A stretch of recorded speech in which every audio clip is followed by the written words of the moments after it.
Hi kids, welcome to my channel. ಇವತ್ತಿನ ವಿಡಿಯೋದಲ್ಲಿ ನಾವು ಹಳೆಯ ನಾಣ್ಯಗಳು ಹಾಗೆ ಒಂದು ನೋಟಿನ ಬಗ್ಗೆ ತಿಳ್ಕೊಳ್ಳೋಣ. ಇದು ಒಂದು ವಿದ್ಯಾರ್ಥಿಗಳಿಗೆ ಹವ್ಯಾಸ ಕೂಡ ಹೌದು. ಎಷ್ಟೋ ಹವ್ಯಾಸಗಳಲ್ಲಿ ಇದು ಒಂದು ಒಳ್ಳೆಯ ಹವ್ಯಾಸ.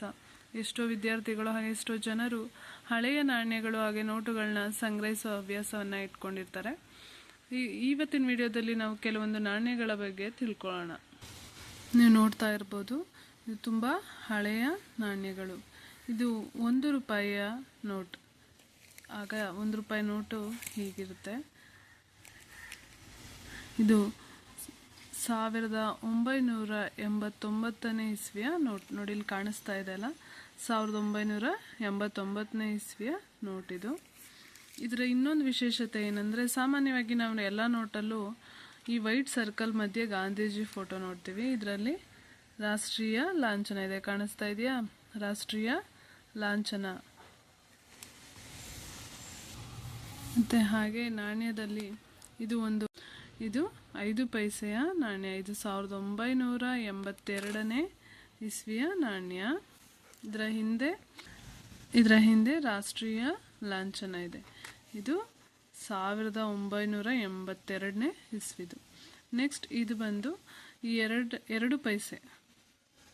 ಈಗಲ್ಲ 1 ರೂಪಾಯಿಗೂ ಬೆಲೆ ಇಲ್ಲ, ಆದರೆ ಆಗ 2 ಪೈಸೆಗೆ ಅಷ್ಟೇ ಬೆಲೆ ಇತ್ತು. ಇದು ಎಷ್ಟನೇ ಇಸ್ವಿದು? 1967. ಕಾಣಿಸ್ತಾ ಇದೆಯಾ? 1967ನೇ ಇಸ್ವಿಯಲ್ಲಿ ಆದ ಇದು 2 ಪೈಸೆ. ಇದರ ಹಿಂದುಗಡೆ ಕೂಡ ರಾಷ್ಟ್ರೀಯ ಲಾಂಛನ ಇದೆ. ಇದು ಒಂದೊಂದು ಶೇಪ್ಲಿ ಇದೆ. ನೆಕ್ಸ್ಟ್ ಇದು ಕೂಡ 5 ಪೈಸೆ. ಇಲ್ಲಿ ಹಿಂದುಗಡೆ ರಾಷ್ಟ್ರೀಯ ಲಾಂಛನ ಇದೆ. ಇದು 1970ರ ದಶಕದ್ದು, ಅಳಿಸೋಗಿದೆ. 1970ರ ದಶಕದ 5 ಪೈಸೆ. ನೆಕ್ಸ್ಟ್ ಇದು 10 ಪೈಸೆಯ ನಾಣ್ಯ. 10 ಪೈಸೆಯ ನಾಣ್ಯ. ಇದರಲ್ಲೂ ಕೂಡ ನಾವು ರಾಷ್ಟ್ರೀಯ ಲಾಂಛನ ನೋಡ್ಬೋದು. ಇದರಲ್ಲಿ ಎಲ್ಲ ಅಳಿಸೋಗಿದೆ. ಇದು ಎಷ್ಟನೇ ಇಸ್ವಿದು ಅಂತ ಗೊತ್ತಾಗ್ತಿಲ್ಲ, ಬಟ್ ನೀವು ಶೇಪ್ನ ತಿಳ್ಕೊಬೋದು. ಇದು 10 ಪೈಸೆಯ ನಾಣ್ಯ. 1 ರೂಪಾಯಿಯ 1989ನೇ ಇಸ್ವಿ ನೋಟ್ ಇದು. ಇದರಲ್ಲಿ ರಾಷ್ಟ್ರೀಯ ಲಾಂಛನ ಕಾಣಿಸುತ್ತೆ. ಗಾಂಧೀಜಿ ಫೋಟೋ ಬದಲು ರಾಷ್ಟ್ರೀಯ ಲಾಂಛನ ಕಾಣಿಸುತ್ತೆ.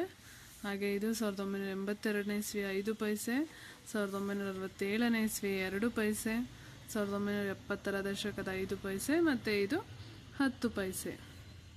ನೀವು ಕೂಡ ಹಳೆಯ ನಾಣ್ಯಗಳು ಹಾಗೆ ನೋಟುಗಳನ್ನು ಸಂಗ್ರಹಿಸುವ ಹವ್ಯಾಸವನ್ನು ಬೆಳೆಸ್ಕೊಳ್ಳಿ. ಸಾಕಷ್ಟು ಜನ ಈಗಾಗಲೇ ಸಂಗ್ರಹಿಸಿರ್ಬೋದು. ಹವ್ಯಾಸಗಳಲ್ಲಿ ಕೆಲವರಿಗೆ ಪುಸ್ತಕ ಓದೋ ಹವ್ಯಾಸ ಇರುತ್ತೆ, ಡ್ರಾಯಿಂಗ್ ಮಾಡುವ ಹವ್ಯಾಸ ಇರುತ್ತೆ, ಹಾಗೆ ಡ್ಯಾನ್ಸ್ ಮಾಡೋದು, ಆಟ ಆಡೋದು, ಇದೆಲ್ಲ ಒಂದು ಹವ್ಯಾಸಗಳಾಗಿದೆ. ಅದರಲ್ಲಿ ಈ ಹಳೆಯ ನಾಣ್ಯಗಳನ್ನು ಸಂಗ್ರಹಿಸೋದು ಕೂಡ ಒಂದು ಹವ್ಯಾಸ.